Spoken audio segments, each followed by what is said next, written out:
is this place? There are several people in the room chatting amiably with each other. Amiably, even. I noticed the girl that had left me the salve by the counter serving drinks. But as soon as the people in the room notice me, the room falls into immediate silence. Well, look what we have here. The Ice Princess herself. How the fuck did so many people remember me? How does word not filter up to the palace at this point? Huh? They know who I am? I didn't think it was true. Cursed for her cold-heartedness, as to be expected. You remember who I am, and yet you still treat me like this.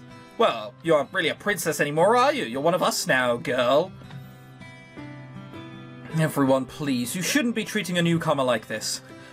Princess, let me apologize. They mean no offense. They're just saying it offensively in your general direction. I cannot believe that. Not when the people Parfait is referring to simply smirk and shrug as I meet their gazes. What is this place? Welcome to the Marchen Tavern, a home for those with the fairy tale curse. You make it sound like some kind of holiday house. Don't ruin my moment, Delora. Marchen Tavern? I've never heard of this place before. There are lots of fairy tale references that are just going to go completely over my head, I can tell already. The Marchen was built 3 years ago when the number of cursed in Angiel continued to rise. The goal is to gather those affected so they might help each other break their curse. Of course, I am also here to provide help as necessary. Only the cursed and those allied with our cause can stay here. The evil and the wicked can never find this place. I mean, how? If they drop a massive bomb on top of this whole, like, city, it's going to find here, right? It's not just because an evil person dropped the bomb that it's like, no, this tavern is protected. I presume they mean hidden. Most of the people here are cursed. How come these people remember who I am? The cursed are not affected by the condition of someone else's curse. Your condition is simple. Everyone has forgotten you are the Crown Princess. But because these people here are cursed, they still remember your title. Got it. That makes a lot more sense. It goes without saying that fairies and witches are also not affected. Yeah, I presumed as much. Come, Princess, let me introduce you to the few boarders we have here at the Marchen.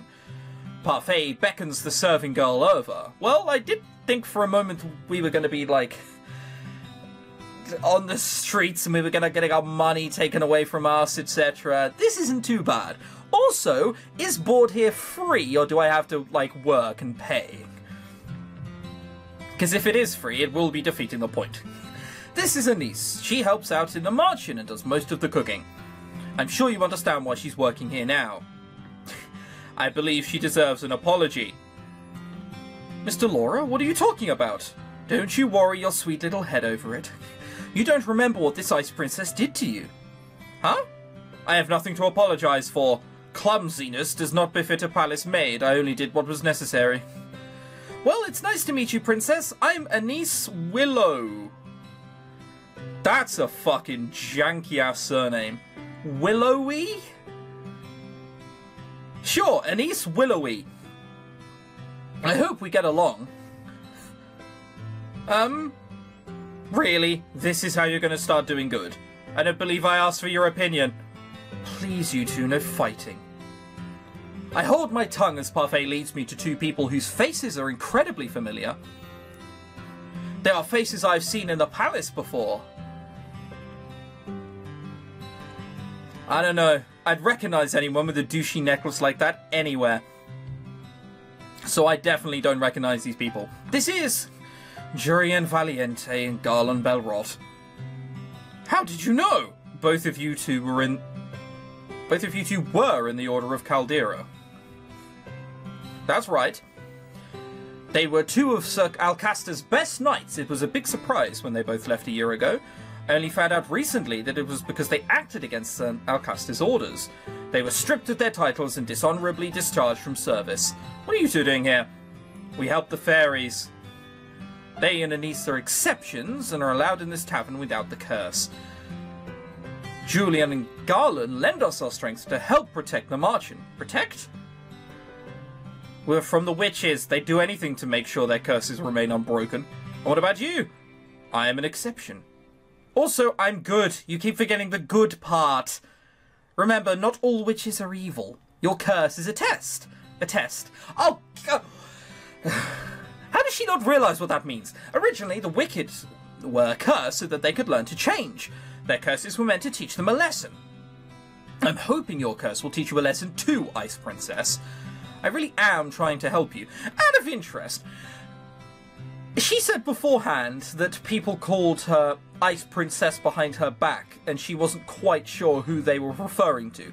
There are two people who they could be referring to. One, someone who's cold to others. Two, someone who brings happiness everywhere. How could she not realize who Ice Princess was referring to up until that point? I really am only trying to help you. I don't need you to show me how to change. I just want my life back. Well, to do that, we'll have to break your curse. Try and make some friends, Princess. They might be able to help you break your curse. Oh, I'd love to hang around and watch the Princess try to be friendly. But we have work to do, Delora. Fine. Try not to make any more enemies, Princess. Can you start calling me Princess? It'll give me sort of visions of grandeur that I no longer possess or have. The instant Parfait and Delora leave the room, the temperature drops several degrees. Now that I am alone, I feel the cold stares return. Disgust, contempt. As if I am the reason they are cursed and have to take refuge in the margin in the first place. Why not ask them why they're there? Why not try and, like... You have one thing in common at the moment, it's that you're all cursed. Ask why. Make friends? All I've ever had are my dolls. I've never needed friends. I will break this curse on my own. I was told that it was rude to stare. One man suddenly stands up, the anger apparent on his face. How do you tell? He still doesn't have eyes. His hands clench and unclench into fists as he glares at me pointedly. Jurian and Garlan place themselves in front of me, shielding me from the man. You know the rules. What happens in the past stays in the past, and no one else is allowed to harm anyone else in the margin. If you cannot comply, you are no longer welcome here. No matter, the Ice Princess will get what's coming to her. He throws one last glare my way before sitting down again. I mean... Okay, sure, I definitely fired people without warrant, and I wasn't very nice to those around me. But was I setting some sort of worldwide policy as to how evil I was? Like...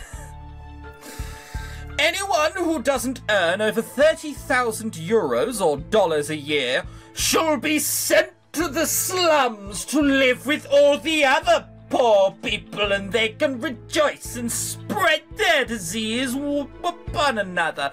Like, how did I do that much evil to people? I was just a bit of a shit. And now he wants to assault me in a bar? Like, oh, wow. He throws one last glare my way before sitting down again. Break the rules and you'll get what's coming to you. That goes for everyone here. Jurian's tone is cold and firm. There is no doubt that she means what she says. So these are the great knights in the Order of Caldera. The march-in begins to settle down and everyone eventually goes back to their conversations and meals. I walk towards an empty table, realizing that I am being deliberately ignored. I become immersed in my thoughts as I sit down. One thought, however, comes to me immediately. They hate me. They hate me somehow when I've only ever left the palace twice in my life. Yeah, that's sort of the bit I was struggling with, if I'm being honest. I don't know, maybe there is a reason. Maybe we've personally affected these people's lives. We just don't know it yet. How did this happen? The only people who treated me with any respect were Anis, Jurian, and Galan. Is it because they cannot remember who I am? Probably, yeah, probably. Maybe being in the margin is not such a good idea. I doubt anyone here wants to help me break my curse. They'd probably rather see me suffer under its weight. 3 good deeds? How am I supposed to complete 3 when I do not even know how I can accomplish one? May I join you? It's not a lady. I look up and stare in shock at the beautiful lady from the toy shop. She called herself a gentleman, right? This was the same person as beforehand.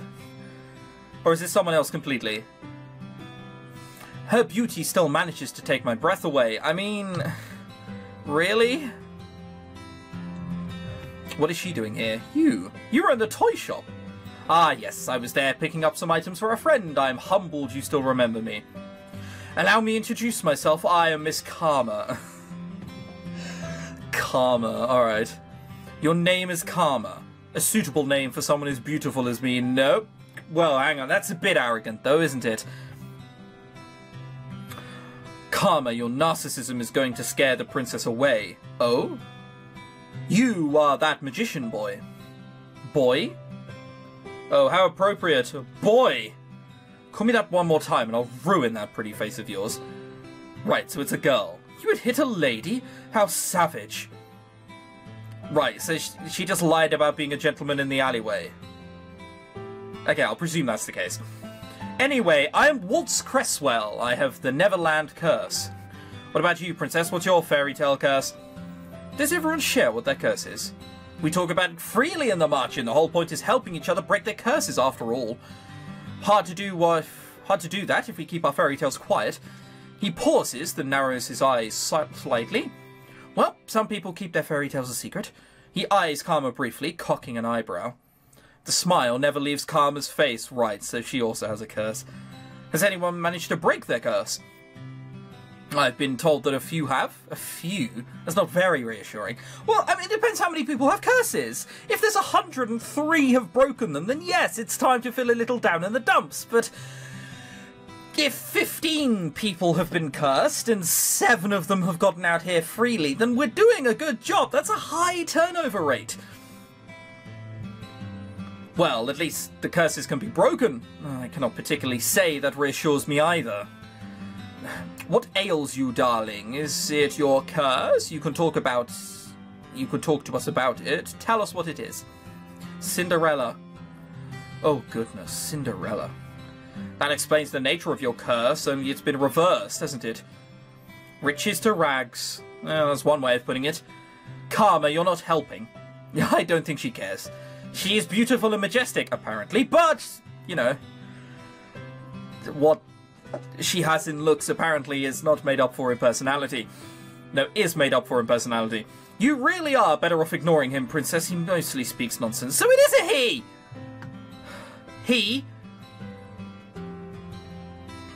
Princess? Yeah, so it is a he. Got it. Parfait's voice takes me by surprise. I hadn't even noticed her entering the room again. May I speak with you? Sure. I'd like you to meet someone, though I'm sure you already know him quite well. Rod? So you really are cursed. I am the one that gave Sebi to Rod so that he still had some way to voice his opinions. Sebi. Short for Sebastian. Cute, isn't it? I will call him Sebastian. I will not call anything Sebi. It's nice to meet you, princess. Sebi's voice changes when it greets me. The tone it uses is lower whenever it speaks for Rod. Perhaps that is what Rod's voice actually sounds like. Wait, if he remembers me, does that mean... The mermaid's curse. What? That is my curse. Rod has been mute this whole time because he is cursed. Does everyone else know? Obviously, they're my family. Even the king? He knows as well. So I'm the only one you never told. I didn't think you'd particularly care either way. He is not wrong, yet I cannot believe I didn't know. Right. So the mermaid's curse is Ariel, and she couldn't talk, right?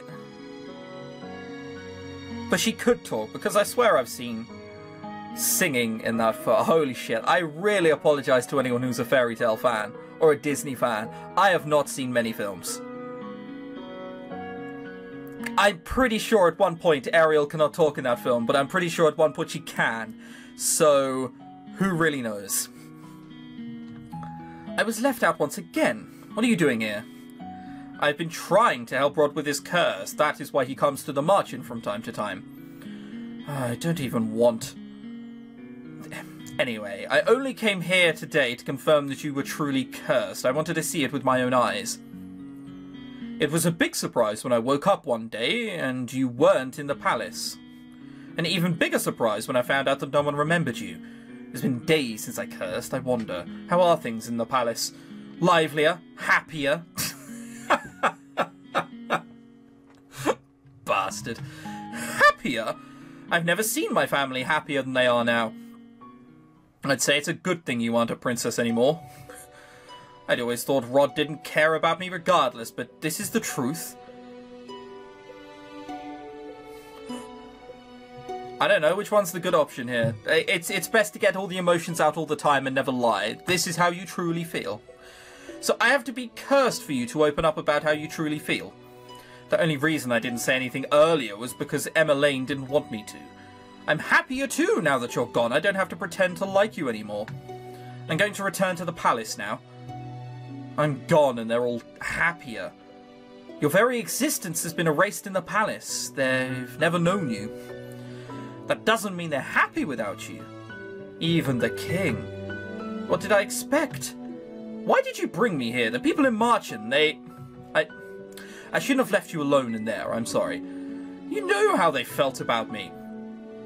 What have I ever done to them? Now isn't the right time to explain. Oh, we've done shit to them. Okay, got it. When will it ever be the right time?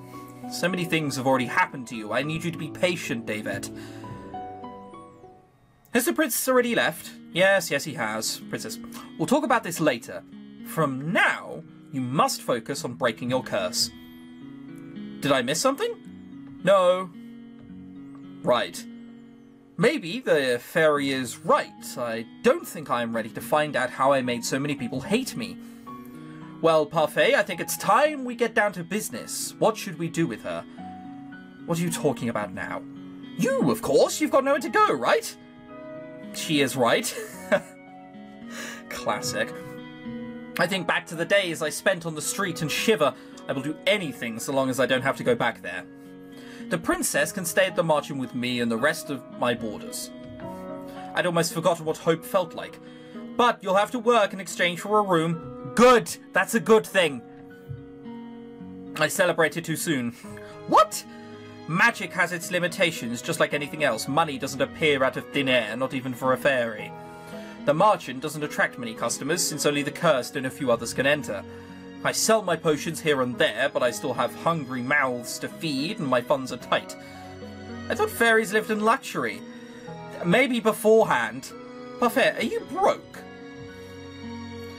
Ouch. Even the Ice Princess can tell. And yet you still take people in. That's all. Is she crying? I think she's vaguely crying. Or sweating. That's always been how Parfait operates. She is good-natured to a fault. I'm told suffocating beneath my debt will be what kills me. Why don't you just leave? I assume you make enough to take care of yourself. Leave someone who's in need of help? I could never. And that, princess, is how goodness works. How goodness works? It's not as if I accept freeloaders. All my boarders help me run the Marchen and do errands. The princess has never worked a day in her life. I doubt she'll be useful. If karma can be useful, anyone can. I've yet to see karma be anything but useless. Hang on, she got me off the streets. Unless you meant that as a dig, that getting me here was useless. In which case, touché. Princess, you're more than welcome to stay if you're willing to help out. It's the least you can do in exchange for a roof over your head and 3 meals a day. Oh, and shoes. Do I even have a choice? No! Well, I mean, you do, but it's a shit one. I toss and turn in bed, unable to fall asleep. The mattress is hard and the sheets are itchy, nothing at all like the bed I had in the palace. Oh, what I would give for my old bed again. For any of the comforts of home. I miss my dolls. Lady Parfait! Lady Parfait! I sit up immediately. What is going on? I leave my room to investigate. Some of the other Marchen boarders, Waltz, Jurian and Garlern, are sitting on the settee looking anxious. What's happening? Sorry, did we wake you? No, but the noises Garlern was making would have woken the dead. Jurian and I found an injured man while we were doing our rounds. We brought him here. An injured man? Wait, what were you doing outside? It's almost 1 in the morning. It's called being good. Nothing you need to worry about. Lady Parfait and Anise are tending to the man now. These people will just help anyone they find on the streets. What if this man is dangerous?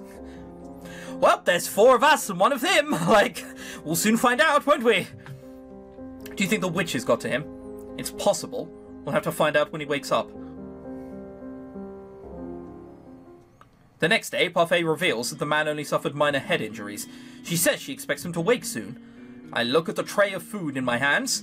Anise has asked me to bring it up to the stranger's room while she finishes the rest of her cooking. I would have never have been asked to do this in the palace. What? It's a simple, like, the man's knocked out for God's sake. I'm sure it's not too much for trouble to bring a man a tray. Oh, goodness, what's that poor tray done to you to deserve that look? I must say that it's odd to see the princess doing something nice for someone. What do you want?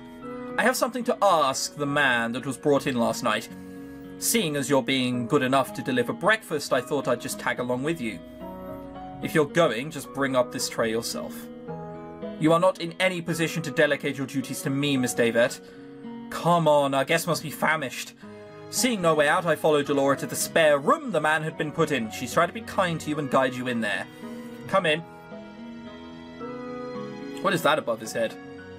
Well, I did see briefly.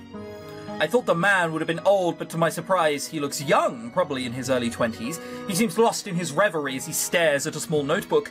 Good morning. Good to see you're awake and breathing. The man looks up when she speaks. The instant he sees us, his eyes widen.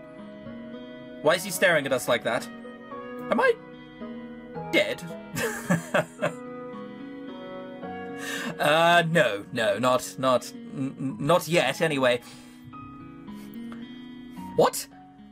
I'm in heaven, or maybe you two are angels that have fallen out of it.